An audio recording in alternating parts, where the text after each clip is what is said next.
Hello students, how are you. मैं हूं सूरज भटनागर और आप देख रहे हैं मेरा channel Surya BSc classes. Dear student, आज इस वीडियो के अंदर हम बीएससी थर्ड ईयर से कॉम्प्लेक्स एनालिसिस में कॉम्प्लेक्स डिफरेंशिएशन का एक टॉपिक पढ़ने वाले हैं। और कॉम्प्लेक्स डिफरेंशिएशन में हम एनालिटिक फंक्शन के बारे में आज इस वीडियो में पढ़ने वाले हैं। इस वीडियो में हम ये देखेंगे कि एनालिटिक फंक्शन क्या होता है और कोई फंक्शन अगर एनालिटिक है तो उसके लिए क्या क्या ज़रूरी नेसेसरी और सफिशिएंट कंडीशन होती है, वो सारी कंडीशंस हम इस वीडियो में आज निकाल कर देखेंगे। और साथ में देखेंगे कि CR इक्वेशन यानी कोशी रीमान समीकरण क्या होती है और वो क्यों ज़रूरी है किसी एनालिटिक फंक्शन के लिए। तो इस वीडियो के अंदर आज हम ये सारी चीज़ें देखने वाले हैं। तो डियर स्टूडेंट्स, आप सभी इस वीडियो को एंड तक देखिए, ध्यान से सुनिए और समझने की कोशिश कीजिए। तो चलिए चलते हैं हम इस वीडियो की ओर और देखते हैं एनालिटिक फंक्शन क्या होता है और उसकी क्या बेसिक प्रॉपर्टीज हैं। देखिए स्टूडेंट्स, इस वीडियो में हम एनालिटिक फंक्शन के बारे में पढ़ने वाले हैं और एनालिटिक फंक्शन यानी कि विश्लेषिक फलन क्या होता है और कोई फलन विश्लेषिक है या नहीं, उसके लिए पता करने के लिए हमें क्या कंडीशन अप्लाई करनी पड़ेगी जिससे ये मालूम चल जाए कि कोई फंक्शन एनालिटिक है या नहीं है। जैसे डियर स्टूडेंट्स, अगर मान लीजिए कि एफ जेड कोई फंक्शन है u और v दो अलग अलग वेरिएबलों के लिए। एफ जेड कोई फंक्शन है u और v का, और u और v भी सेपरेटली x और y के फंक्शन हो अलग अलग, तो हम इसको ux, y plus i vx, y लिख सकते हैं। चाहे ये लिख लो या ये लिख लो, एक ही बात है।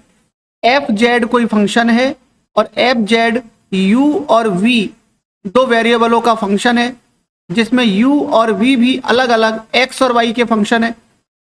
तो हम एफ जेड को u x y plus iota v x y लिख सकते हैं। जैसा कि यहाँ पर आप देखिए, यहाँ दिया हुआ है कि यदि f z equal to u x y plus iota x y v iota x y हो, तो उसके लिए हमको इसको देख रहे हैं। तो हम इसको सॉल्व करने से पहले हम ये देखना चाहते हैं कि एनालिटिक फंक्शन कब हो सकता है कोई फंक्शन। तो अभी फिलहाल हम यहाँ पर क्या देख रहे हैं कि एफ जेड कोई दो वेरिएबल u और v का फंक्शन है जिसमें x, u और v भी x और y के अलग अलग दो फलन हैं। अब यहाँ पर u प्लस आयोटा v का मतलब है कि u है, यहाँ पर u क्या है, u है real part of F Z और जो v है वो imagine part of F Z है। यानी एफ जेड का रियल भाग यानी वास्तविक भाग u है और एफ जेड का इमेजिनरी पार्ट v है। तो ये यहाँ पर दो कंडीशनें आ जाती है। अब एनालिटिक का मतलब होता है विश्लेषिक। तो कोई फलन जैसे एफ जेड, ये विश्लेषिक कब होगा? एफ जेड विश्लेषिक होगा जब किसी पर्टिकुलर नंबर पर और उसके नेबरहुड पॉइंट पर, यानी कोई भी एक पॉइंट और उसके नेबरहुड पॉइंट पर अगर एफ जेड डिफरेंशिएबल हो यानी अवकलनीय हो, तो एफ जेड एनालिटिक फंक्शन बन जाता है। ठीक है स्टूडेंट्स, सीधा सा क्या तरीका हो गया कि अगर एफ जेड अवकलनीय है प्रत्येक बिंदु पर, तो एफ जेड एक विश्लेषिक फलन होता है। फिर complex variable function. Complex variable function का मतलब क्या होता है? कॉम्प्लेक्स वेरिएबल फंक्शन ऐसा फंक्शन, कॉम्प्लेक्स वेरिएबल फंक्शन का मतलब है ऐसा फंक्शन जिसके वेरिएबल कॉम्प्लेक्स रूप में हो। जैसे एफ जेड अगर कोई फंक्शन है तो ये ऐसा फंक्शन है जिसके वेरिएबल, वेरिएबल का मतलब यहाँ पर u और v, इसके वेरिएबल भी कॉम्प्लेक्स फॉर्म में हो। तो देखिए यहाँ पर आयोटा आ रहा है, तो ये एक कॉम्प्लेक्स नंबर के रूप में है। तो ऐसा फंक्शन जिसके वेरिएबल कॉम्प्लेक्स हो, वो फंक्शन कहलाता है कॉम्प्लेक्स वेरिएबल फंक्शन।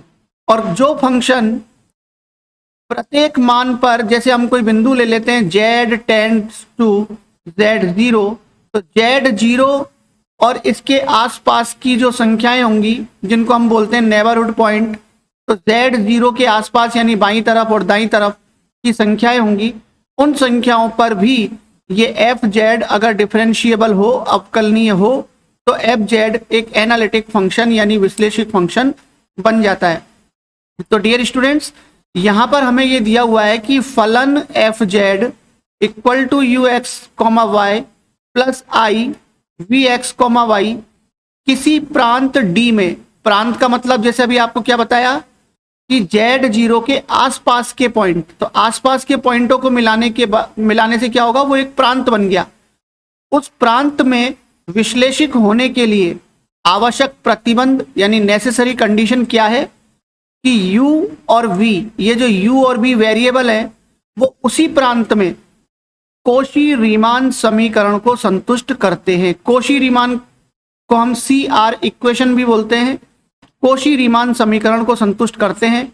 और डियर स्टूडेंट, यहाँ पर जो ये दो इक्वेशन लिखी हुई है, ये कोशी रीमान समीकरण है।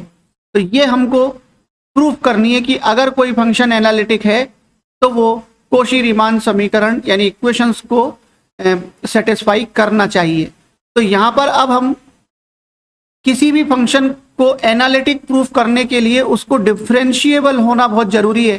तो हम किसी फलन fz को डिफरेंशिएबिलिटी के फॉर्मूले के द्वारा आगे सॉल्व करेंगे और सॉल्व करके आगे जाके हम ये CR इक्वेशन प्रूफ करेंगे, जिससे ये सिद्ध हो जाएगा कि कोई भी फंक्शन अगर एनालिटिक है तो वो CR इक्वेशन को सेटिस्फाई करता है। तो यहाँ पर fz equal to uxy plus i vxy एक हमको फंक्शन दिया हुआ है। अब इसको हम डिफरेंशिएबल वाले फॉर्मूले से एनालिटिक प्रूफ करने को देखेंगे। तो मैं इसको मिटा देता हूं और इसको सही तरीके से हम दोबारा से लिखते हैं। देखिए स्टूडेंट्स, यहां पर हम अब इसको सॉल्व करते हैं आगे। सबसे पहले हम क्या ले लेंगे, z कोई फंक्शन है, यानी हमने z इक्वल टू ले लिया x प्लस आयोटा y, हमेशा यही लेना होता है। आयोटा को हम i भी बोल सकते हैं। तो z equal to x plus iota y, हमने एक ये कॉम्प्लेक्स नंबर ले लिया। तो जब z equal to x plus iota y है तो हम डेल्टा z भी यहाँ पर लिख सकते हैं। तो डेल्टा z का मतलब है कि इसके अंदर z से मल्टीप्लाई कर देंगे, तो ये हो जाएगा delta x plus iota delta y। अब किसी भी फंक्शन के लिए डिफरेंशिएबल होने के लिए जो फॉर्मूला हमारे पास है वो हमारे पास ये है, देखिए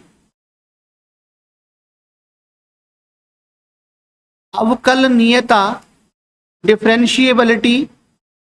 फॉर डिफरेंशिएबिलिटी यानी अवकलनीयता के लिए जो हमारे पास फॉर्मूला है, अगर कोई फलन fz है तो f dash z, f dash z equal to होता है limit delta z tends to 0 f z plus delta z minus fz और upon delta z। Dear students, ये फॉर्मूला बहुत ज़्यादा इंपॉर्टेंट है। इसी फॉर्मूले से आगे जाकर के CR इक्वेशन निकलने वाली है। यहाँ पर आप बिल्कुल सीधे तरीके से ये समझ लो कि यहाँ पर देखिए डेल्टा z लिखा हुआ है, नीचे भी डेल्टा z लिखा हुआ है और इसी की लिमिट 0 हो रही है। यानी जो फंक्शन 3 बार आ रहा है, एक तो लिमिट में आ रहा है और 2 यहाँ पर ऊपर और नीचे आया हुआ है, तो उसी फंक्शन का डिफरेंशिएशन हो रहा है। देखिए यहाँ पर f डैश z हो रहा है।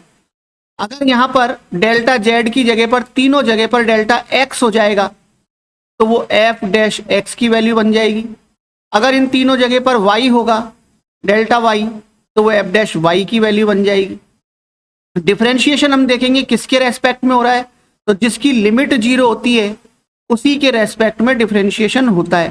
तो यहाँ पर z के रेस्पेक्ट में डिफरेंशिएशन हो रहा है, तो f डैश z को हम लिख सकते हैं del f upon del z, ये भी लिख सकते हैं। ठीक है स्टूडेंट्स, तो इस तरीके से हम इस फॉर्मूले को आगे देखेंगे। अभी फिलहाल ये है कि किसी भी फंक्शन के लिए डिफरेंशिएबल होने के लिए ये फॉर्मूला है। अब यहाँ पर हमको जो फंक्शन हमें दिया हुआ है एफ जेड वाला, प्रश्न के अंदर f z equal to u plus iota v वाला, उस फंक्शन को इसके अंदर रिप्लेस हम करेंगे। देखिए हमारे पास ऊपर लिखा हुआ है, हमने लिख लिया z बराबर एक्स प्लस आयोटा वाई और डेल्टा z बराबर delta x plus iota delta y. तो यहाँ पर जो f है इसमें पहले फंक्शन में लिख रहा है z प्लस डेल्टा z, यानी कि z की वैल्यू और डेल्टा z की वैल्यू, ये वाली दोनों z और डेल्टा z, इन दोनों वैल्यू को इसके अंदर जोड़ेंगे। माइनस एफ जेड की वैल्यू तो जो सवाल में दी हुई है प्रश्न में वही लिख दी जाएगी, और डेल्टा z की जगह पर delta x plus iota delta y हम यहाँ पर रख सकते हैं। देखिए तो ये हो गया limit delta z tends to 0। अब f z plus delta z की value, z plus delta z की वैल्यू में z की वैल्यू तो x प्लस आयोटा वाई आ जाएगी, ठीक है, और प्लस और डेल्टा z की वैल्यू ये वाली आ जाएगी। तो हम इसको अब क्या लिख सकते हैं, इसको हम लिखेंगे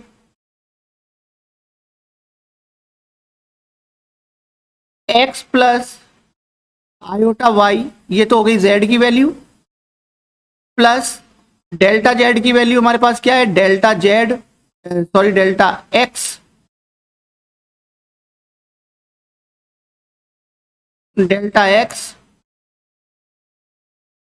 प्लस आयोटा डेल्टा y। ये तो किसकी वैल्यू हो गई, ये वैल्यू हो गई F z plus delta z की, माइनस एफ जेड की वैल्यू जो प्रश्न में दी हुई है ऊपर वही लिख दी जाएगी, और वो हो जाएगी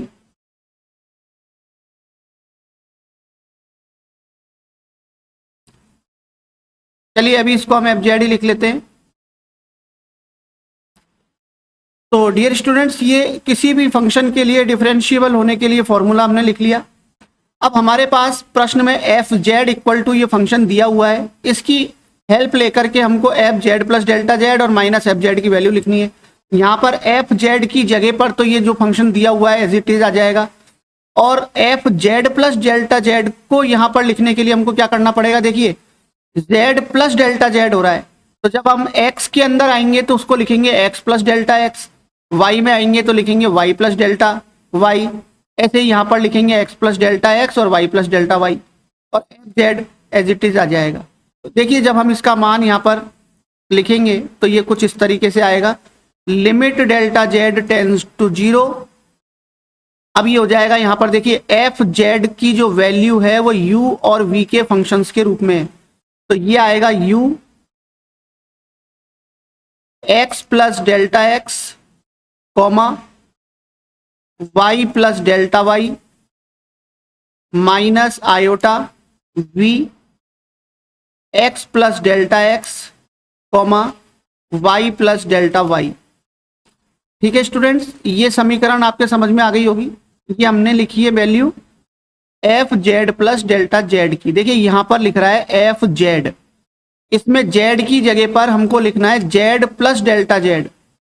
तो फिर जब जेड की जगह पर जेड प्लस डेल्टा जेड लिख रहे हैं तो एक्स की जगह पर एक्स प्लस डेल्टा एक्स और वाई की जगह वाई प्लस डेल्टा वाई, इन चारों जगह पे लिख देंगे तो वो वैल्यू बन जाएगी जेड प्लस डेल्टा जेड की। तो वो ये आ गई, यहाँ पर ये प्लस का साइन है।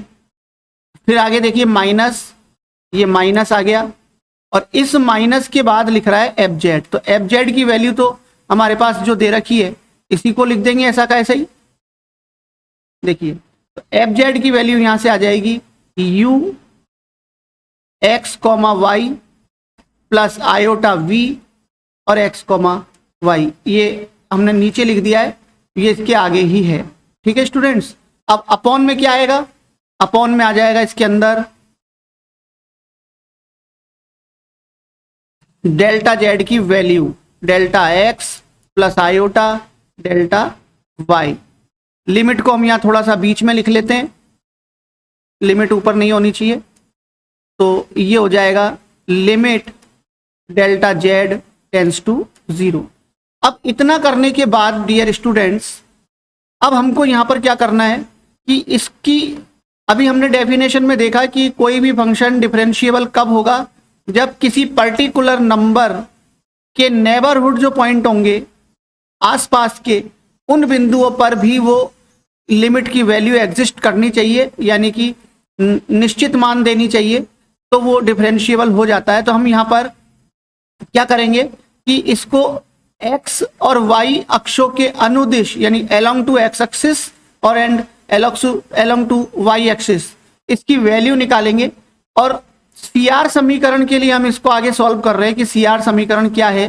तो उसके लिए क्या होगा कि डिफरेंशिएबल जब ही होता है कोई फंक्शन जब दोनों अक्षों के अनुदिश जो लिमिट आएंगी, सीमाओं के मान आएंगे, वो इक्वल होंगे। तो हम क्या करेंगे कि x अक्ष के अनुदिश और y अक्ष के अनुदिश दोनों पर इसकी वैल्यू निकाल करके उनको इक्वल करेंगे डिफरेंशिएबल करने के लिए।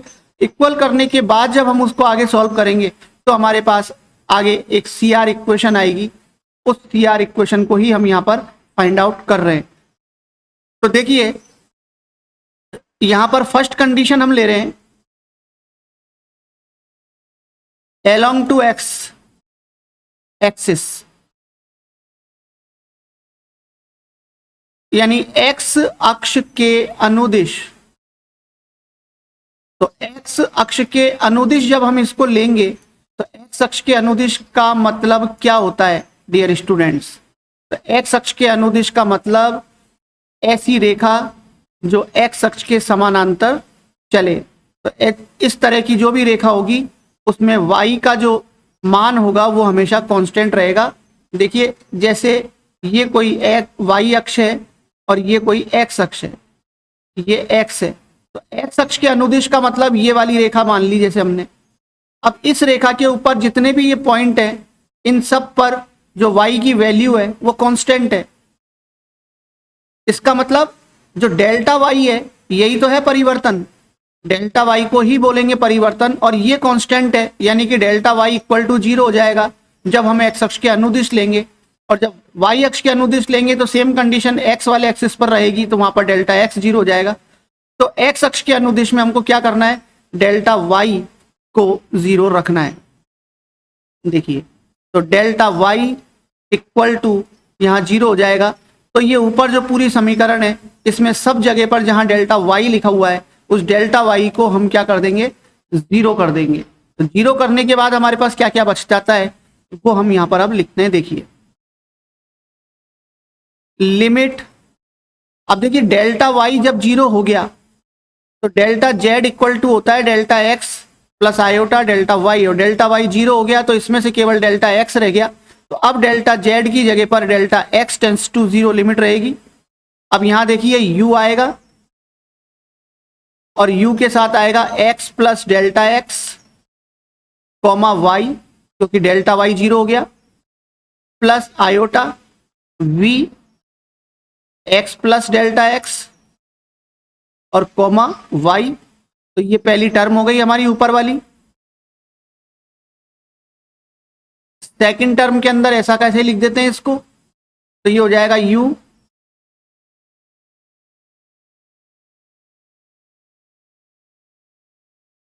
x comma y plus iota v और x कॉमा वाई। ये ऊपर की टर्म हो गई पूरी। इसमें हमने डेल्टा y को सभी जगह पर 0 कर दिया और अपॉन में भी रह जाएगा फिर डेल्टा x। अब हम डियर स्टूडेंट्स इसको सेपरेट करेंगे। u वाले जो फलन है, u वाला जो वेरिएबल है दोनों तरफ से एक तरफ ले लेंगे और v वाले वेरिएबल को एक साइड ले लेंगे। देखिए उससे क्या होगा कि ये फिर कोई फॉर्मूला बन जाएगा। उस फॉर्मूले को वापस हम डिफरेंशिएबल वाले फॉर्मूले में चेंज करके और आगे देखेंगे क्या होता है। तो अभी ये हो गया limit delta x tends to 0, यहां से ये हो जाएगा u x plus delta x comma Y, ये टर्म ले ली हमने। अब इसके साथ यहां से ये u वाली टर्म ले लेंगे minus u x comma y, तो ये पहला पद हो गया। फिर उसके बाद प्लस आयोटा, अब ये सेकंड टर्म और इधर की सेकंड टर्म में से आयोटा कॉमन आ गया, तो हमारे पास अब रह जाएगा यहां से फर्स्ट टर्म में v x plus delta x comma y minus यहां से आयोटा कॉमन आने के बाद बचेगा v एक्स वाई और अपॉन में डेल्टा x। ठीक है स्टूडेंट्स, अब देखिए यहां पर ये मान के चलिए कि ये जो डेल्टा एक्स है ये ऊपर के दोनों पदों के साथ सेपरेट है, अलग अलग। डेल्टा एक्स को इसके अपॉन में भी मानेंगे और डेल्टा एक्स को इसके अपॉन में भी मानेंगे। तो यहां पर ये दो फंक्शन हो गए, एक तो ये वाला फंक्शन हो गया हमारे पास और एक ये वाला फंक्शन हो गया। अभी हमने ऊपर डिफरेंशिएबल का फॉर्मूला लिखा था कि कोई भी फंक्शन डिफरेंशिएबल कब होता है। तो देखिए हमारे पास ऊपर फॉर्मूला था f z plus delta z और minus f z upon delta z. तो ये जो वैल्यू बनती है वो होती है एफ डैश जेड की। तो डियर स्टूडेंट्स यहाँ पर हमको केवल ये देखना है कि लिमिट किसकी जीरो है। तो लिमिट हो रही है डेल्टा, इसके अंदर डेल्टा जेड की लिमिट जीरो होती है। तो देखिए यहाँ पर भी डेल्टा जेड है, नीचे भी डेल्टा जेड है और यहाँ भी डेल्टा जेड है।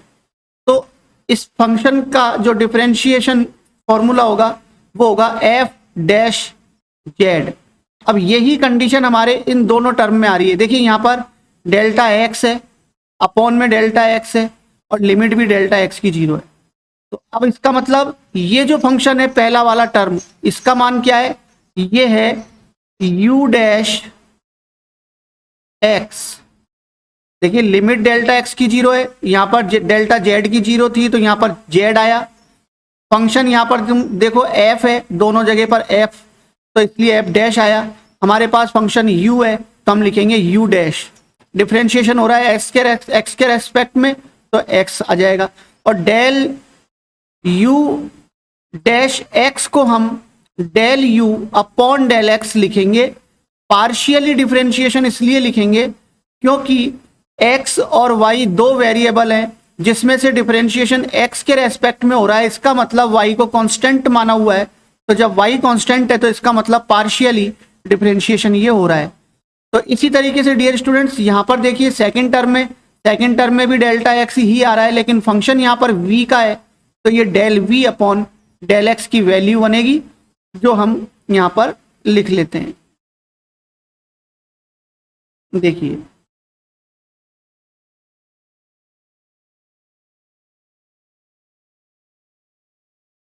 तो अब यहां ये चल रहा है हमारे पास f dash z equal to क्या वैल्यू आएगी, del u upon del x. ये जो फर्स्ट टर्म है ये del u upon del x हो गई प्लस आयोटा, और सेकंड टर्म v का फंक्शन है तो del v upon del x हो गई। ठीक है स्टूडेंट्स, तो ये इक्वेशन हमारे पास 1 हो जाएगी। इसी तरीके से अब हम अलोंग टू y एक्सिस जाएंगे तो वहां पर भी इसी तरह की एक इक्वेशन बनेगी। देखिए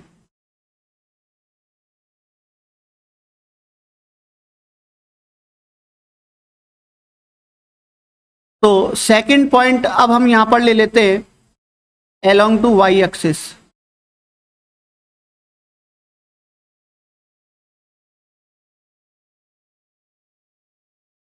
y अक्ष के अनुदिश,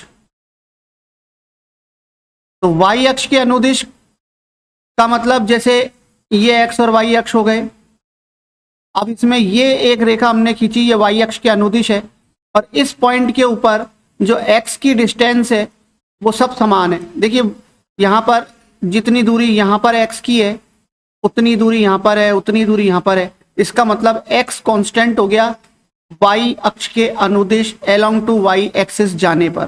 तो x कांस्टेंट होने का मतलब x के अंदर कोई परिवर्तन नहीं होगा, x जैसा है वैसा ही रहेगा। तो परिवर्तन यहाँ पर क्या है, डेल्टा x। तो अब यहाँ पर डेल्टा x को हम 0 पुट कर देंगे और ऊपर जो डिफरेंशिएशन वाला फॉर्मूला था वहां पर डेल्टा x को जब हम 0 करेंगे डियर स्टूडेंट्स इस लाइन में, इस वाली लाइन में, तो यहाँ क्या होगा कि ये डेल्टा x 0 करके x रह जाएगा, यहाँ पर भी डेल्टा x 0 के x रह जाएगा, अपॉन में डेल्टा x 0 हो जाएगा तो लिमिट डेल्टा y की 0 आयोटा डेल्टा y अपॉन में रह गया और यहाँ लिमिट डेल्टा y की हो जाएगी। तो इस तरीके से हम इसको अलोंग टू y एक्सिस लिख सकते हैं। देखिए तो ये हो जाएगा f dash z equal to limit delta y tends to 0। अब यहां पर हम डेल्टा y वाई अक्ष के अनुदिश जब जा रहे हैं तो डेल्टा एक्स को हम 0 कर रहे हैं, तो यहाँ पर ये हो जाएगा u x comma y plus delta y. Dear student देखिए वाई डेल्टा वाई को हमने 0 कर दिया, डेल्टा एक्स को 0 कर दिया, ठीक है। U x y plus iota v, और यहां भी हो जाएगा एक्स डेल्टा एक्स 0 और वाई प्लस डेल्टा वाई। ये पहली टर्म हो गई। सेकंड टर्म में क्या आएगा, सेकंड टर्म में तो फंक्शन वैसा का वैसा ही आ जाएगा, तो ये बन जाएगा यहां पर u x comma y plus iota v और एक्स कॉमा वाई, ये सेकंड टर्म हो गई, ठीक है स्टूडेंट्स। जहां जहां पर डेल्टा एक्स था हमने उस इक्वेशन के अंदर डेल्टा एक्स को 0 कर दिया और बटे में रह जाएगा आयोटा डेल्टा वाई। वाई की लिमिट 0 है यहाँ पर। तो अब ये जो फॉर्मूला है इसके अंदर भी हम u और v के जो वेरिएबल हैं उनको सेपरेट कर लेते हैं। तो ये हो गया limit delta y tends to 0, तो ये हो गया u x comma y plus delta y, और इसके साथ यहाँ से ये u वाली टर्म ले ली हमने minus u x comma Y, ये पहली टर्म बन गई। फिर यहाँ से ये वाली टर्म हम ले लेंगे, आयोटा कॉमन ले लेंगे साथ में, तो हमने ये आयोटा कॉमन ले लिया। आयोटा कॉमन लेने के बाद हमारे पास इसके अंदर बचेगा v x comma y plus delta y, फिर माइनस के साथ ये लास्ट वाली टर्म ये वाली, इसमें से आयोटा कॉमन हम ले चुके हैं तो बचेगा वी एक्स वाई, तो ये वी एक्स वाई हो गया, और अपॉन में आयोटा डेल्टा वाई ऐसा का ऐसा ही आ जाएगा। तो डियर स्टूडेंट्स यहाँ पर भी हमको वही फॉर्मूला अप्लाई करना है डिफरेंशिएशन का, जिसके सापेक्ष अवकलन हो रहा है वो देखना है और किसका हो रहा है। तो यहाँ पर देखिए इस फर्स्ट टर्म के अंदर, इस वाली टर्म के अंदर u फंक्शन है, ये u दिख रहा है हमको, u फंक्शन है, और लिमिट किसकी 0 है, डेल्टा वाई की। तो देखिए डेल्टा वाई यहाँ पर भी आ रहा है, यहाँ नीचे भी आ रहा है, तो ये y के सापेक्ष डिफरेंशिएशन हो रहा है u का। तो यहाँ पर इसको हम लिखेंगे del u upon del y, ये y के सापेक्ष डिफरेंशिएशन हो रहा है, प्लस आयोटा, और यहाँ पर फंक्शन v है, देखिए यहाँ पर जो ये फंक्शन है ये v है दोनों तरफ, और डिफरेंशिएशन वही y के रेस्पेक्ट में हो रहा है, तो ये del v upon del y की वैल्यू बनेगी यहाँ से, तो ये हो जाएगा del v upon del y. और अभी अपॉन में भी है आयोटा, क्योंकि y के सापेक्ष तो डिफरेंशिएशन हो रहा है, तो ये y डेल्टा y के साथ तो ये फॉर्मूले बन गए del u upon del x के, और जो अपॉन में आयोटा बचेगा वो हमने अभी लिख दिया। डियर स्टूडेंट आयोटा अपॉन में आ रहा है तो 1 अपॉन आयोटा की वैल्यू माइनस आयोटा होती है, इसलिए इसको हम लिख सकते हैं f dash z equal to, जब इसको फर्स्ट टर्म के साथ मिलाएंगे तो ये तो हो जाएगा माइनस का iota del u upon del y, और सेकंड टर्म के साथ जब इस आयोटा को डिवाइड करेंगे तो आयोटा कट जाएगा और ये हो जाएगा del v upon del y, और ये ले लेते हैं हम इक्वेशन नंबर 2। ठीक है स्टूडेंट्स, समझ में आ रहा होगा, है ना। अब इसके बाद क्या होगा कि अगर कोई फंक्शन डिफरेंशिएबल है तो उसकी दाईं और बाईं सीमाओं की जो वैल्यू आती है, डिफरेंशिएशन वैल्यू आती है, वो बराबर होनी चाहिए। तो इक्वेशन नंबर 1 और इक्वेशन नंबर 2 एक्स अक्ष के अलोंग और वाई अक्ष के अलोंग हमने लिमिट निकाली हुई है, तो इक्वेशन नंबर 1 और इक्वेशन नंबर 2 हमको इक्वल करनी पड़ेगी। देखिए यदि एफ जेड अवकलनीय है, डिफरेंशिएबल है,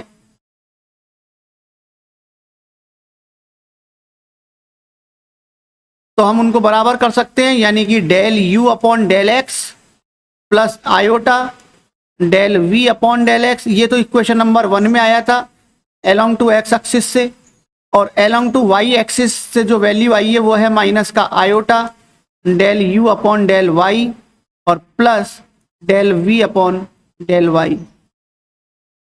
तो ये समीकरण नंबर 1 और 2 की सहायता से हम ये इक्वेशन लाएं। अब हम वास्तविक और काल्पनिक भागों की यहाँ पर तुलना करेंगे। ठीक है स्टूडेंट्स, वास्तविक एवं काल्पनिक। वास्तविक का मतलब बिना आई वाला पद, और काल्पनिक का मतलब जिसमें आयोटा आ रहा हो, आई आ रहा हो, उस पद को, उनकी तुलना करेंगे हम यहाँ पर।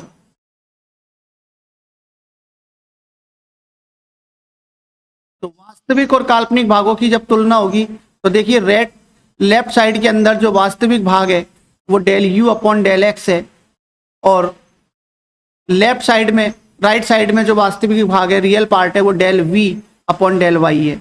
ठीक है स्टूडेंट, ये वाली जो टर्म है ये रियल पार्ट है, इधर से ये रियल पार्ट है। तो इन दोनों को हम यहाँ पर कंपेयर करने के लिए तुलना कर लेते हैं, तो ये बराबर हो जाएगा। तो del u upon del x और इक्वल टू हो जाएगा del v upon del Y.